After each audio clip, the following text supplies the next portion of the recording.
share what you know about Okay. Saint Andre. So I don't know a lot, but he's from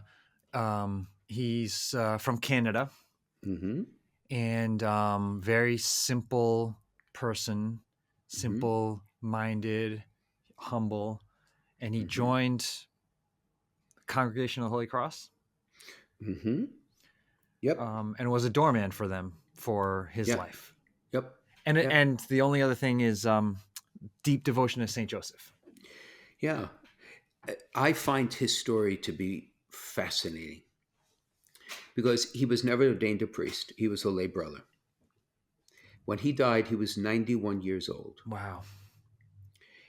He, as a young man, was both sickly and really did not have much of an education at all. So he would have been the sort of person who you would have just written off and said, well, he's going to be a day laborer and that's the end of it. But the interesting thing is, he did petition to go in and they did accept him, despite the fact that academically he was very limited. And prior to that, he held a whole bunch of jobs. He worked with metals, he worked with textiles, he worked with fishing. In fact, he lived in Connecticut, right, at 18 years of age. Oh wow. He worked in the textile mills of Connecticut for a while. Of course, he was Canadian from Quebec. And as you say, um, he took to heart that he knew his limitations, but he took to heart that he could give all that he had in service to the Lord. And he had a tremendous devotion to St. Joseph. And in many ways, um, he built a small chapel to St. Joseph. And now the great shrine to St. Joseph is built around that. He also had a great devotion to the passion of Jesus Christ because he himself was not a stranger to suffering.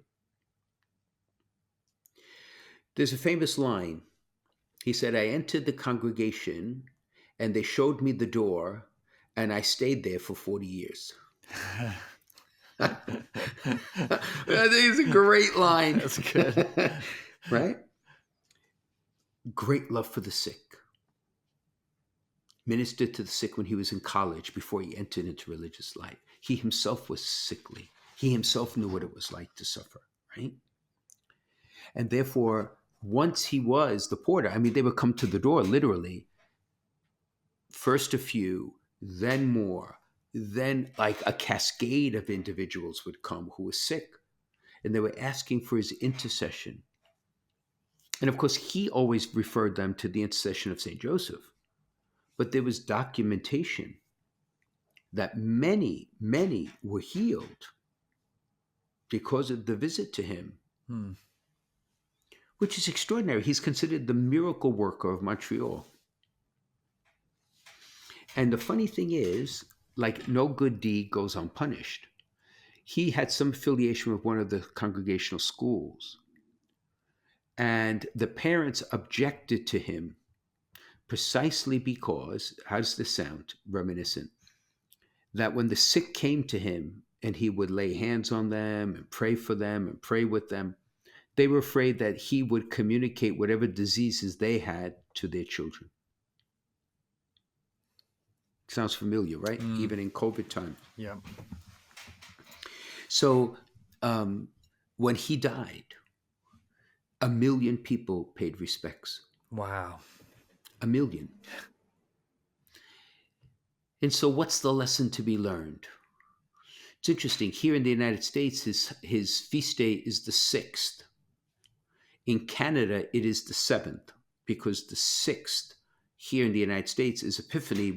It's a movable feast, but I'm not exactly sure if they do the same in Canada, but he's the Okay. 7th. What year did he die, Excellency? 1937, I think. Oh wow. Wow. He was born in 1845. Yeah. Saint Andre of Montreal is really technically his ecclesial title. Yeah. Amazing. Yeah, it's absolutely amazing, and I think in the end, there's a great picture of him seated in front of the building where the residence where he was the porter, and he has such a peaceful look on him, and it makes you wonder in the end. Um, Allow me a homilet for a second. We live in a world where we always have hopes to be successful and hopes to be like myself, to preach well and to have an effect and to, and to make a difference in the diocese, and all those things are great.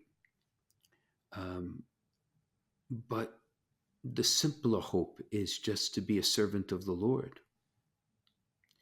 And when your ego and your ambitions and your desires don't get in the way, you'll become also like a pure channel of grace, or a pure channel of grace. So people say, how could all those miracles have happened? Because Andre was like, it's not me. I know I'm so limited. It's laughable. Yeah. So then who rises to greatness? And he was a great man. What I'm about to say is very political, so you have to forgive me. But now we're laying to rest the 39th president, President Carter, right? And you may agree with him, you may disagree with him, but he held the highest office in the land. He was not the porter of a college. Right. I can guarantee you 1 million people will not pass his casket, but they will pass his. They passed St. Andre. The point is that blessed are the humble. They will be exalted in the eyes of God. Yeah. Tremendous. Tremendous. Awesome.